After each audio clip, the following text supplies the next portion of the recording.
We're here today with Axel Rüger. Axel was director of the Van Gogh Museum for 13 years, leading it to become one of the most successful museums internationally. He joined the Royal Academy as Secretary and Chief Executive in 2019, just after its 250th anniversary and expansion. So Axel, thank you very much for joining us. The Royal Academy and the Van Gogh are two of my favourite places to visit. So I wondered, what attracted you to the role at the RA, and what lessons did you bring back from the Van Gogh Museum?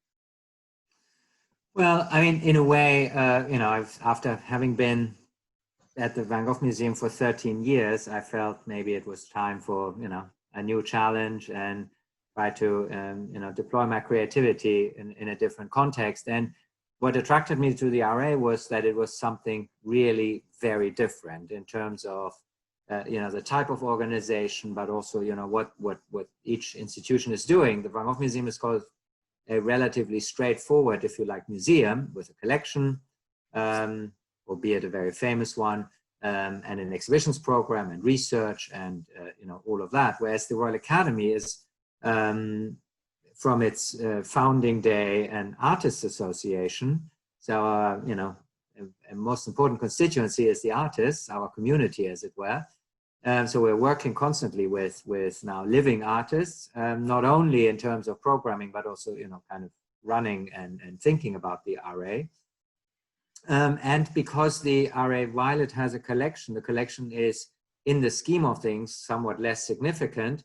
The RA, has been running exhibitions also since the day it has been set up.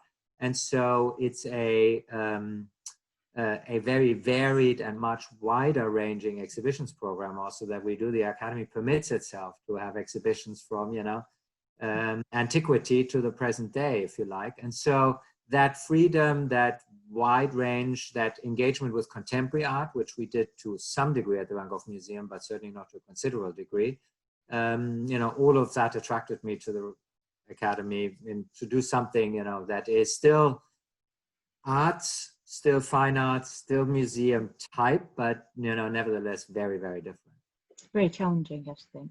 And it's you joined at a really interesting time. So I read that you described it as getting into a clean bed with fresh sheets because there had been the expansion and the 250th anniversary. So you must have thought that was all very settled. And then, of course, the world blew up with COVID. So I wondered what plans you came in with and how those have changed. Yeah, I mean, to begin with, I knew that coming in, the Academy had just had this big expansion, as it has been mentioned. And I knew that needed also further sort of bedding in and further thinking about, how strategically also you take all of this forward. So there was a piece of work to be done about the future strategy of the organization and, the strategy around programming, what types of exhibitions we would be doing, and all of that, and look at also the income model, because the Royal Academy, of course, has never had any public subsidy. So from 1768, when it was founded, to the present day, it's been, pretty much independent in that regard and self-sufficient. But that's challenging at the best of times. But I really needed to look at, the income model. And that has now all been, of course, the strategic conversations that we started last autumn have all been slightly shelved. Because the needs are now, very, very different ones. I mean, we lost, with the exception of the contribution of our very many friends that we have going into the crisis. We had 97,000 friends. That's a substantial and our biggest source of income. And that's, of course, not dwindling, but of course, slightly decreasing over time when you're closed. And even now that we're reopening, or have reopened at 20%, around about 25% capacity, we are losing more money really than that we're making. So we really need to, it's now a bit of sort of handbrake turn, as it were, where we really have to think very quickly now, what is a sustainable model for the RA, again, without being able to fall back on a grant and aid, however big or small. How do we keep this sustainable, and also in the short term about, with very small audiences, and then not really having a clear idea when that might recover. So we really have to think now, what if you only have a much smaller amount, what is then the essence of the RA? What's really the core? What is it that we, come hell or high water, must really preserve? And that's the thinking that, needs to go into it right now. Yeah, when I was researching this, it's a really complex organization, isn't it? I'd not really realized that it was, I guess the Van Gogh, like you say, is one single collection, but you have a collection, and you have then your friends, you have all the academicians, is that who you said that? Yeah, so there's lots of different interests coming into that. I mean, how do you what is the kind of essence of the RA that you're trying to kind of take forward then? Well, I mean, it's the essence, first of all, is that it is an artists association. It was set up upon the initiative of a group of artists in 1768, and has its royal decree because, King George III gave it his blessing, as it were, ever since the monarch has been our patron. And the core elements were to a school, because Britain, was slightly lagging behind the continent in terms of having a formalized academic training for artists. So that is what the Royal Academy was set up to do. And in order to finance that, and then also to support the artists and their professional position in the market, the summer exhibition was created. So that was a conduit for artists and an outlet for their work. And, those are really the founding elements of the Academy, if you like.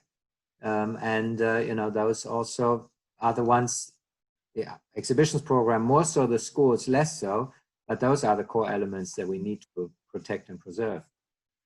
And as you go forward then, because you do have a lot of stakeholders, if your goal is to kind of increase revenues, then how are you going to bring everybody around with you? I guess you've got to keep that core essence of what the RA is, but you've still got to make more money, I guess, to survive. Well, at the moment, it's not about more money. I mean, at the moment, it is really about preserving, sort of a sort of, if you like, also core amount of money, where we feel fairly confident that we can do that and that we have an audience for that. I think some of our bigger ambitions we have to park for a while and see. Of course, we must also, the tightrope act on this is that on the one hand, you must preserve to, whatever degree is possible what you have, but at the same time, you cannot sort of lose all ambition. We also must see, okay, we have a fairly big standing in the exhibitions world and what types of exhibitions we're doing. So we must not, turn now into a sort of provincial exhibitions place because we, lose all our ambition, or sort of cutting all our ambition away with the money. That's one thing. And also, all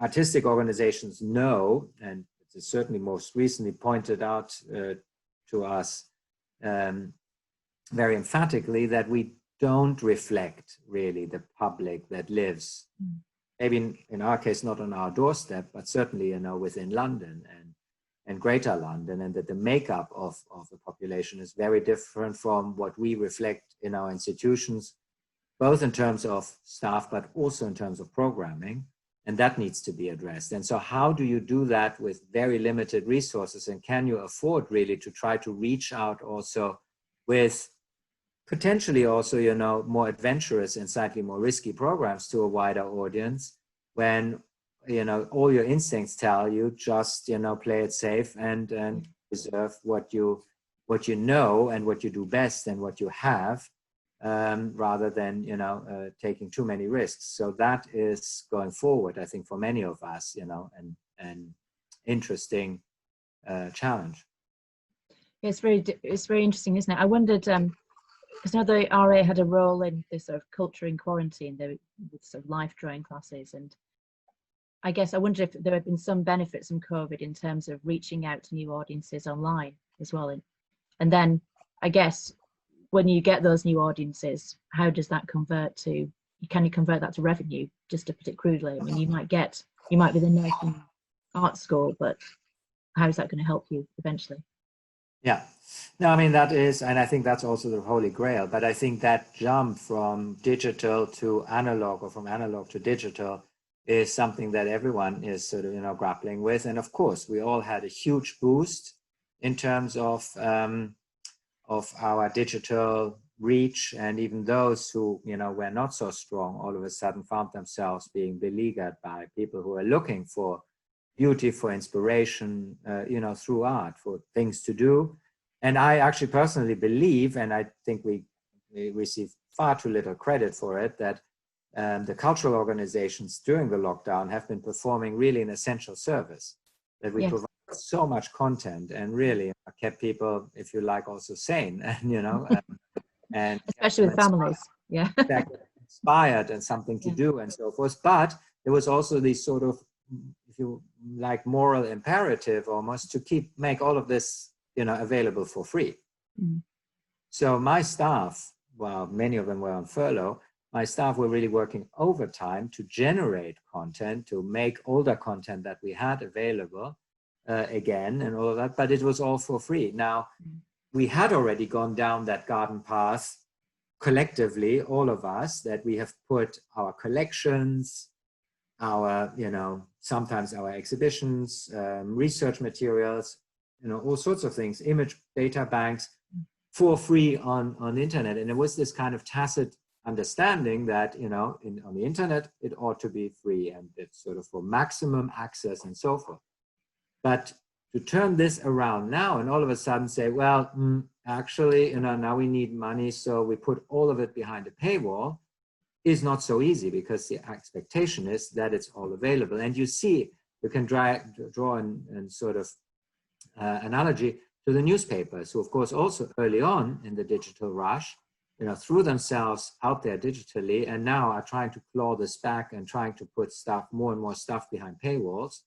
And we, as museums, we constantly struggle with this concept that we need to be open for all, free, you know, and especially here, the national museums. The RA is not in that position because we're not publicly funded, but the national museums are free, you know, in terms of admission, except for exhibitions. So how do you then justify being free physically, but you put stuff behind a paywall, you know, online, when the understanding on the internet is always that a lot of stuff is available for free? So it's a really, and these exhortations that we now get a lot, well, you know, you need to find, you know, income streams, and you have to, you know, digitally, you know, you should make money. And it's like many have tried and many have failed. And much of our success so far has been that it is so widely available. Now, in terms of the then translation and whether that translates to physical audiences, or grows our audiences, is something where the jury is still out. It's in the past not necessarily hasn't worked that way. And at the moment, really, COVID still stands in the way. So we can't really say. So I noticed that you'd recruited Adam Kazari recently on your social media team. He's something of a name, isn't he? I mean, I guess, were you looking to him to bring a different audience and a different kind of voice to the RA?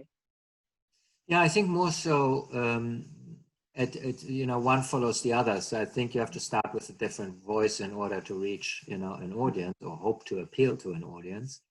And that has certainly helped. Yes, I mean, a certain, you know, a slightly irreverent tone, and you know, being more direct, if you like. The RA, I think, is very much seen as this august institution, you know, 252 years old, one of the oldest in the countries. Our spaces are reasonably palatial, if you've been. So that does not necessarily always feel as the most accessible, most, you know, sort of down-to-earth institution. And so we certainly, you know, we're hoping to change some of that through our online presence. I was going to ask as well, so the summer exhibition is a real sort of RA institution, isn't it? And I think you described it as the most democratic art show, which it is, of course. And there's the Young Artist Summer Exhibition as well now. Do you think that's kind of really sort of part of the RA's DNA? And if so, are you planning to build on that in some way? Is that kind of at the core of what you're doing? Yeah. I mean, it is certainly part of our DNA. The summer exhibition is the founding exhibition of the RA, and also has never been cancelled in 252 years. So let's hope and fingers crossed that we can have it this autumn. We're planning to open it at the beginning of October. We postponed it. this year. But yes, it's the biggest open submission exhibition in the world. And I always call it democratic, not so much because everyone submits something and just gets in. I mean, there's still a careful selection process. Where it is democratic is that there is no real hierarchy in the galleries in terms of what is displayed, how it's displayed, and you walk in and you don't really need to have any knowledge. You go in much more, I like what I like, and what I like I look at. I might buy it if I like it, but you know, it's sort of much more immediate, if you like, rather than a art historically curated exhibition with a lot of, where it's always assumed that you need a lot of prior knowledge to appreciate it. And the summer exhibition is not that. I mean, the RA, of course, has that model where we have always also sold art, but we are not a commercial gallery in that sense. So again, it's a tightrope walk between also doing really, you know, respected exhibitions, art historical exhibitions, and so forth, and this. So we in the first instance, we must hang on to the dynamic of the summer exhibition and what it does for us, and it does also bring in, to some degree, slightly different audiences. And we will see in the future, you know, whether that gives us inspiration to build on it further. But I think we are already pretty developed in that area. Yeah. In terms of your really high-profile exhibitions, because you do have some really spectacular ones in your space. I went to the Ai Weiwei one, and the Anthony Gormley as well. They're really fantastic. Right. How do you balance kind of showing people what you know will be a blockbuster exhibition compared to something with your more sort of educational hat on, showing people what you think they should know? So giving them what they want versus what they should have. Yeah. Well, I mean, again, it is, you know, everyone who is in programming, and that is not only in exhibitions, everywhere in culture, but I would dare say also in the entertainment industry, you know, it is always that balance that you try to strike between the things that where you feel reasonably confident that, you know, there will be an audience and that will be popular, and then doing also the things that are perhaps slightly more challenging, or that, you know, you feel people should know, and that your mission drives you to do those. Although it is also a bit, at least in my field, we had this discussion yesterday, you know, if I had the magic formula to know which exhibitions are going to be successful and which ones are not, I mean, there are a few surefire hits, but, you know, it's still often surprising. There are some things, exhibitions where we thought big audiences and they fail. And we've also had surprise hits. So, you know, there's a little bit of that as well, because you can, while some things you think they are guaranteed success, tipping into overexposure and doing too much of it, that's, you know, a very sort of fine line and difficult to determine where that tipping point really is. So it is constantly, you know, searching for that balance. But it is true. I mean, and that is also one of the tragedies of COVID, I think, going forward, that people, because for the lack of funds and a certain perhaps reticence also of the public, and also a somewhat conservative development and streak we see in many of our societies, that the more experimental things and the riskier things will be under a lot more pressure right now, or, you know, just not take place. Yeah, sure. And the Van Gogh Museum has a really fantastic shop just back to income again. Will you be developing the Royal Academy's sort of shop online as well with their collections and everything? Is that part of your remit? Yeah, I mean, the Academy has done a lot of work in that area already before I got here, so fortunately I don't really have to. It's not my first, you know, priority to think about that. I mean, yes, how you develop further the online offer is certainly something we need to think about, but I have a, you know, fantastic commercial director. So, you know, I know also it's in good hands there. And it's a little bit difficult to compare that to the Van Gogh Museum, because now Van Gogh is a global icon. You know, he is possibly the most famous artist in the world. And so anything Van Gogh is going to be popular. And you see that also in many museums, you know, where as soon as they have a Van Gogh in the collection, you can be sure it will be on all their flags, banners, postcards, you know, merchandise, everything. So, you know, I mean, with Van Gogh, you just have gold, and you would be, I mean, if you don't manage to monetize that, you really, you know, ought to do something different. So it's with something as varied as what the RA does, it's a lot more challenging. Though we do have the advantage that we can produce works of art through our academicians that we can sell, so we have more direct access to actually, you know, genuine original works of art that are part of our offer, and that again is a bit different from some other museums. So yeah, it's a really, really interesting balance, isn't it? Because you haven't got as well-known pieces of art to monetize, but at the same time, like you say, you can sell directly. So it's very interesting, I think. Yeah. I was reading as well about you that you are very demanding of excellence and professionalism of your staff. I think I read a quote from you about striving for excellence at the Van Gogh Museum and also treating sort of careers in the arts as a profession as well. I mean, what do you think needs to change to get a better level of performance? Is it about culture or role models or training? Well, as ever in life, it's of course a mixture of factors. It's first of all a recognition also within our own sector, and I know this sounds a little weird, that it is actually a profession, and that not everyone can just walk into a room and hang an exhibition, you know, that this is not a hobby or a glorified hobby, but that this is actually a profession for which people have studied, and that also a museum is a complex organism of many different professions, both artsy and arty and not so. And only them working in concert can make a museum work. But when you, in the public discourse, in the political discourse, very often the arts, and I'm not really talking about money and funding and all of that, that's a bit sort of old and tired, but the more fundamental problem is that we are not taken particularly seriously. It's always considered sort of the, you know, nice decorative things that we afford ourselves, you know, when we're flush. It's not seen as necessarily particularly essential. And it's often dismissed as a hobby, as sort of a dilettante kind of thing, as and as unprofessional. And I think that is really, so it becomes kind of a sort of vicious circle, if you like. And I really do think that we need to break out of it. We need to treat it ourselves much more as a professional organization.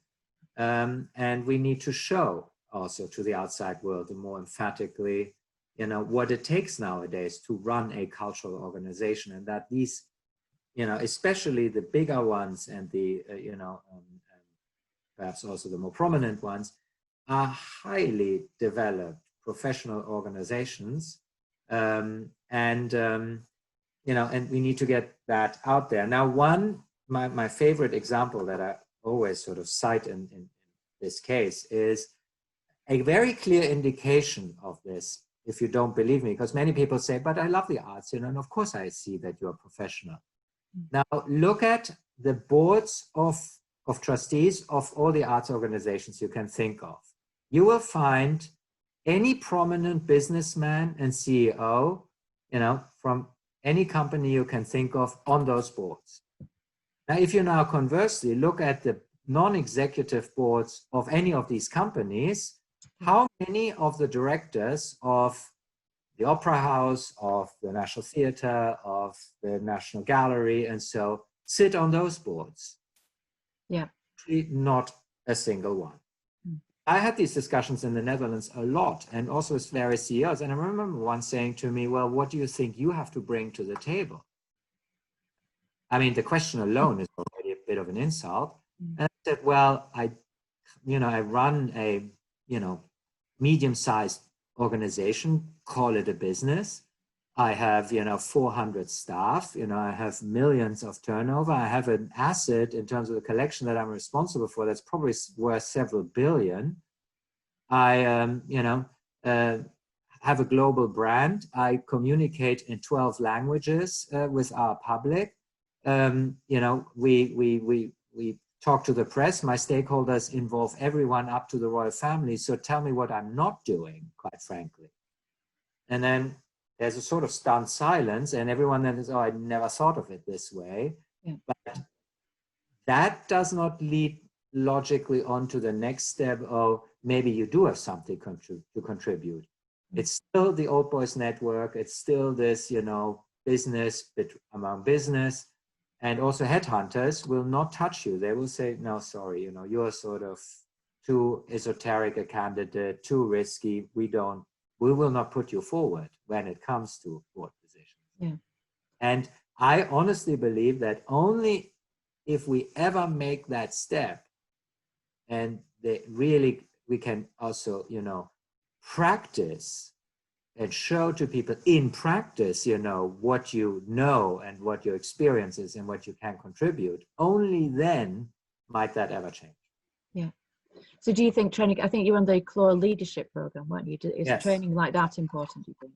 Yeah, I think it's very important. And it's also important to understand really, you know, what leadership in that sense really means, and also in terms of sort of, you know, thought leadership, but also, you know, that notion around professionalism and, you know, and what that involves and so forth. So I think, you know, this type of training is, you know, immensely important. Yeah. And there is, fortunately, a lot of this type of training out there. And I think there's a real change happening with the current generation of leaders and the upcoming leaders. But, you know, as ever, these things take a while, and it's a journey. Yeah. And I also read that you were concerned about the rudeness in society, which I think is probably getting worse after sort of Brexit and Trump and referenda, and now with COVID, I think. Are you worried by this sort of rising level of bad behaviour towards others? And it's a particular issue, I think, isn't it, for institutions with front of house staff as well who deal with the public? So I wonder what you thought we could do about that. Yeah, I mean, so far I've not really risen far beyond the stating that, which is now, I guess, also fairly obvious, but, you know, the harshness of the tone in public life, public debate, the sort of also, you know, which goes hand in hand also with this, you know, enormous drive for individualism and everyone producing themselves on social media. I mean, I'm afraid it's also that train has long left the station, and it's a bit difficult, you know, to sort of catch up or rein that in again. And I think at the moment, all I see is that I'm trying to see how we can make our staff more resilient and, you know, kind of that this be, but unfortunately it's becoming the new normal, and that I find really problematic. But it has to do also with our educational system. It has to do with also the current debate, and I think current leaders in this country, in America, and other countries, is not helping. That they are, you know, we don't seem to agree anymore on any kind of common rules of decency, of respect of another person's opinion, but also the respect and acceptance of expertise and fact, which really worries me. Everyone thinks now that everything is up for interpretation and emotion, and well, yeah, I just don't believe you.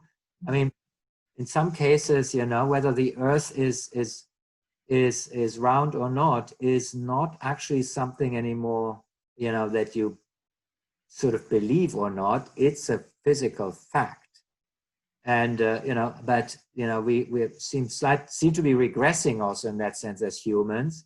That, you know, we're back into sort of, you know, to Galileo almost, you know, not believing him and still saying the earth is flat. So, you know, and as long as I believe it, it's my truth, and that's as valid as your truth. And, you know, all of that tied together, and a very different way also of raising children, and I don't think necessarily exposing them always early enough in life to some of the also disappointments that life has in stock. all of that, it's a complicated mix of things, but it's leading to, rather objectionable behavior in public life, and also particularly the service industry is, at the sort of receiving end of this.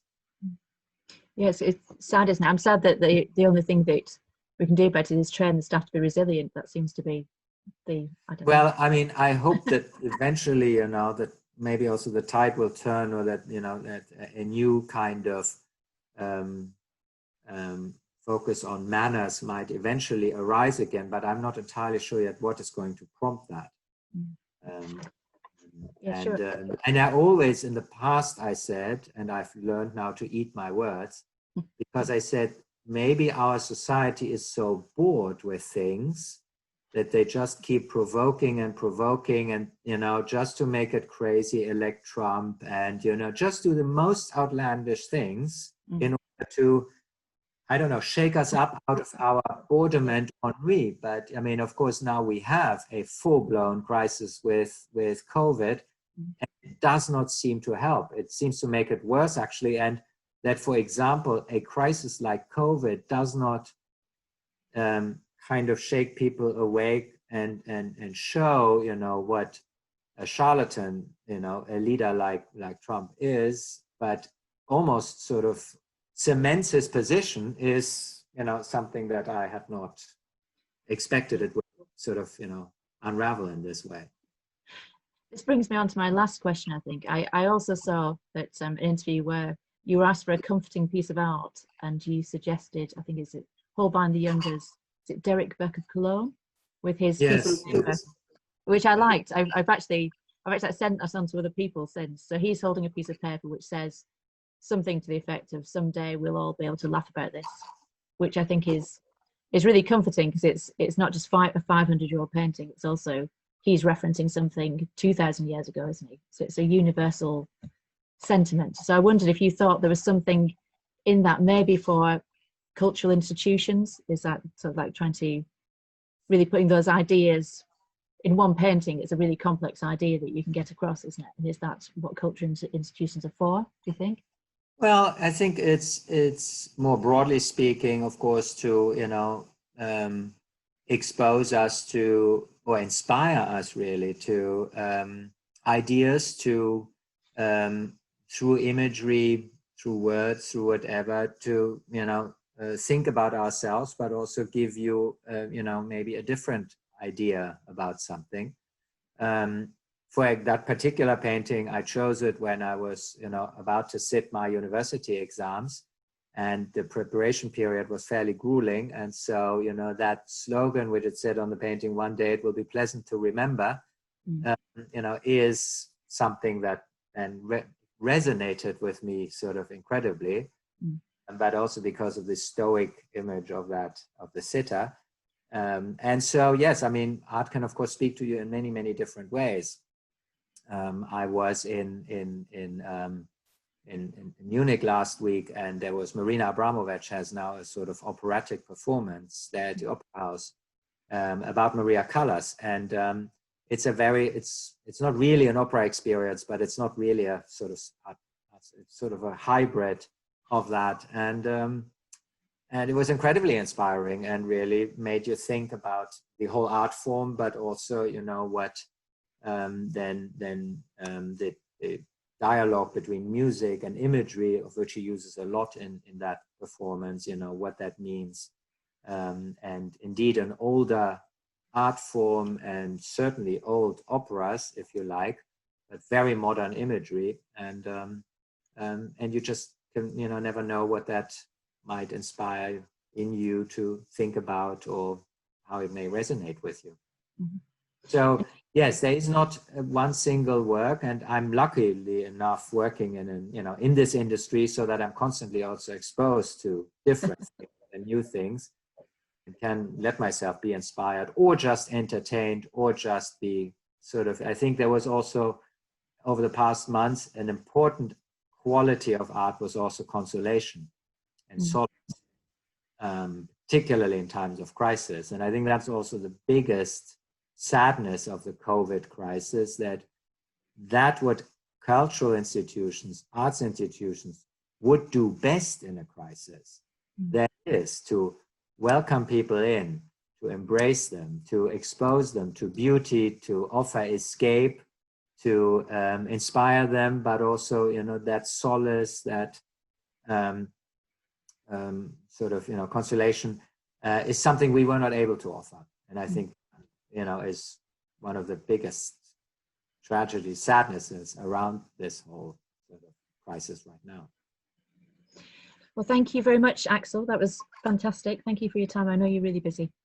Thank you very much for having me.